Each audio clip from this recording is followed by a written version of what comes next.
Hi guys, welcome to Blind Man Plays. I'm Jared Walters, the Blind Gamer, and I hope you guys enjoyed the CDI video that I put out earlier on this week. Thank you so much again for the feedback and the wonderful responses in the comment section for all you guys who watched it, and welcome to all the new subscribers to the channel. Thank you so much. I'm trying to reach 100 subscribers by the end of January, so if you enjoy these videos, please consider subscribing and give it a thumbs up. Now, when I was doing the research for the CDI emulation, I kind of fell into a bit of a rabbit hole, to be perfectly honest with you. And I have mentioned in a couple of prior videos that I've not really played many Legend of Zelda games. Actually, the two I played for the CDI were probably the ones I've spent the most time with, and it is something I'm going to look at maybe in a future video, spending some time with some Legend of Zelda games and actually sort of giving my thoughts on them as a first time player. But I found some of these projects online and I wanted to highlight them in this video. So this is 2 Legend of Zelda projects you should check out right now.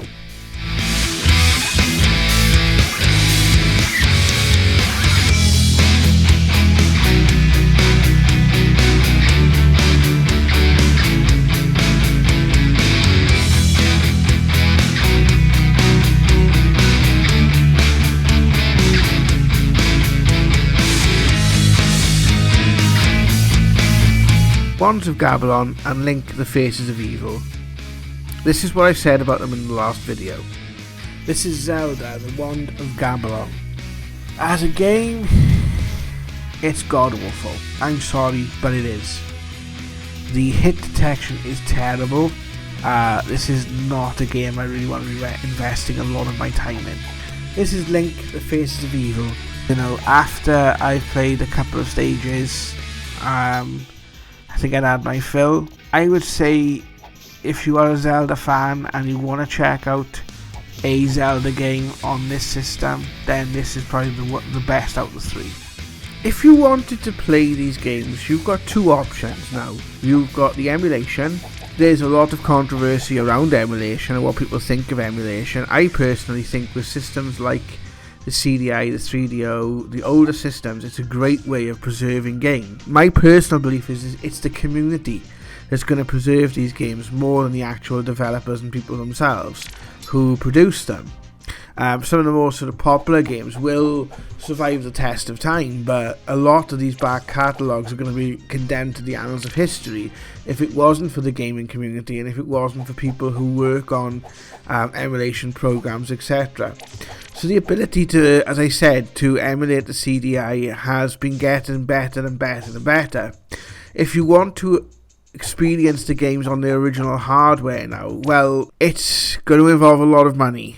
I seen a copy of Link the Faces of Evil for £499 on eBay with a £23 delivery. I could buy a PlayStation 5 for that amount. There's no reasonable way I am going to be paying that amount for that game. Help! Ganon froze the fountain. I'm stuck. These Legends of Zelda games, and if you're a fan of the franchise, they've become kind of like a curiosity. A lot of people probably don't even know these games exist. So a developer named Dopply basically decided to start to remake these games. According to some articles, it was a bit of a joke and then turned into a 4-year passion project. Now, the Wands of Gamelon and the Faces of Evil basically have been transformed by the work this guy has done.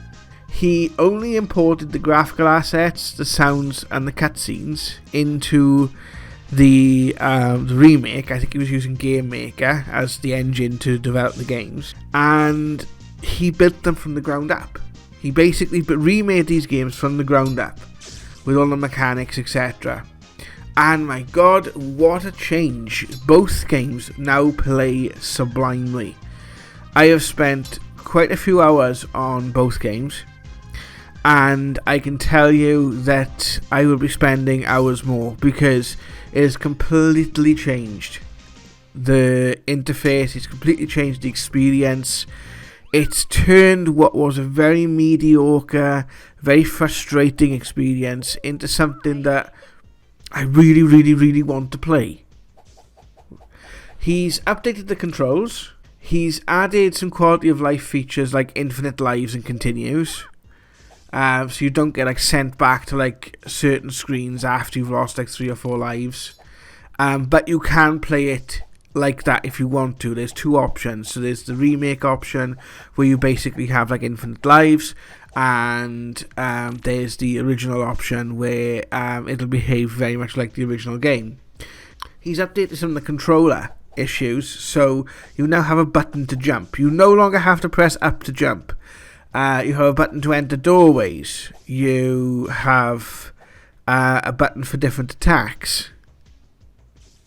The hit detection is much better, and it's actually a joy now to basically go around and dispatch enemies. Now there's some parts of this game which are really, really difficult. Well, I found really, really difficult, but even though I found them difficult, they are no longer punishing to the point of like I want to literally throw my controller against the wall and like turn off the system and go and take a walk with the dog just to calm down. They're like at the point now where it's like, I can do this a bit more, a little bit more sort of practice, a bit more sort of vigilance, a bit more learning. I can do this, I can get past this, I just get to the next screen. It's made it fun. He's made both these games fun.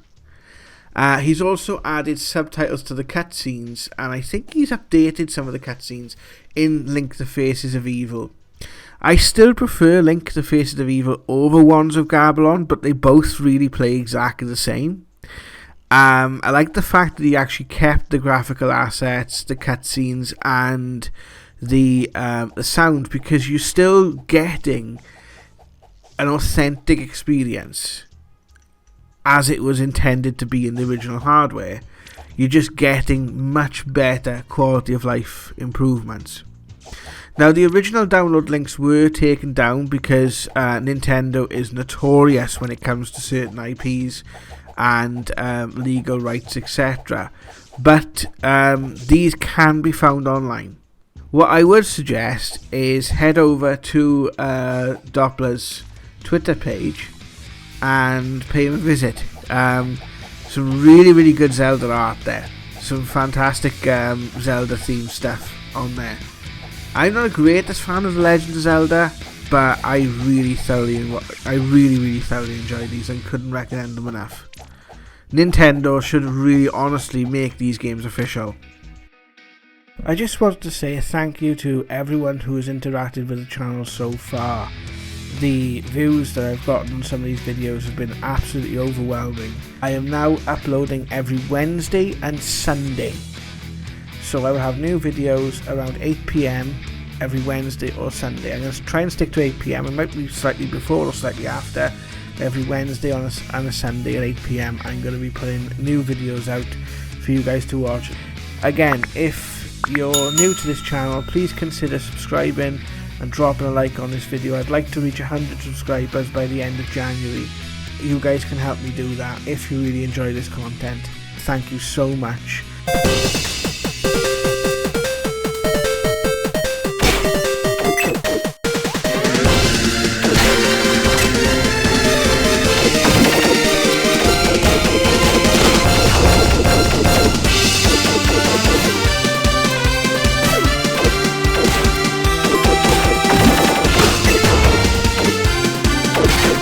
The other game I found on my journey, and as I'm sort of researching these games and researching the background to them to sort of do these videos, I came across a fan-made game called Legend of Princess. Now, I believe I'm able to download. I believe I'm able to provide the download link for this because it's a fan-made sort of community-made game, and it was made by a developer by the name of Joachim Sandberg.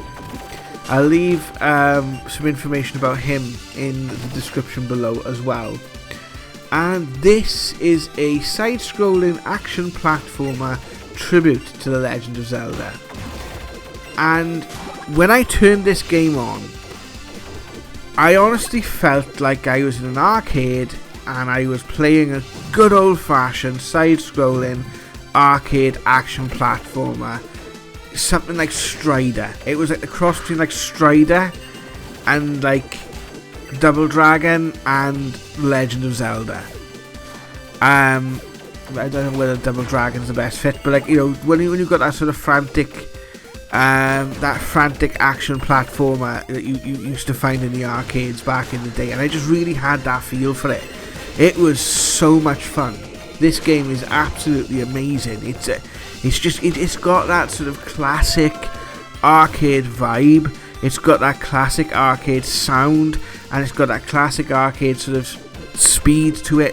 That it's frantic, and you know it would be a quarter muncher, if that makes sense. About the times I've died on this game, but just want to keep coming back for more. And it's basically the character is designed to look a lot like Link. So I don't believe he's sort of saying it's part of the Legend of Zelda storyline. This is more a game built in the vein of the Legend of Zelda then. It draws inspiration from the Zelda games, etc.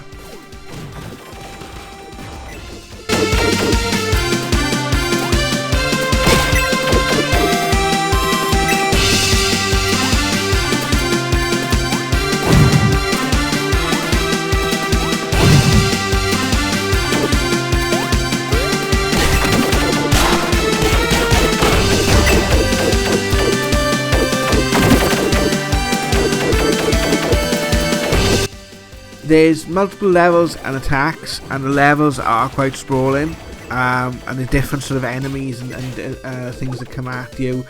I suppose the only criticism I've seen with regards to this, there's two criticisms. A, I would like to have been able to use a controller. I'm a sucker for the controller. I'm not a mouse and keyboard guy, unless I'm playing Lemmings or Civilization or a real-time strategy game. I'd like to have a controller in my hand. It's just, especially, I used to be able to, like, but especially like later years, my eyesight's got a little bit worse. I just find a controller a lot easier. But that being said, the keyboard did kind of add to that arcade feeling that I had. Basically, the main commands are A, S, and D, and the arrow keys. So it's not that bad, but so it's a small gripe. I'm nitpicking, but I would have liked to have used the controller. I think I'd had a little bit better experience if I was able to use my Xbox One controller.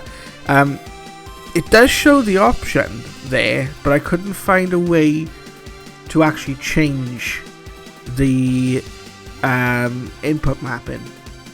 And apparently the other criticism people have about this game is it is quite short. But hey, it's a free game. It's a free to download game, and it is a lot of fun.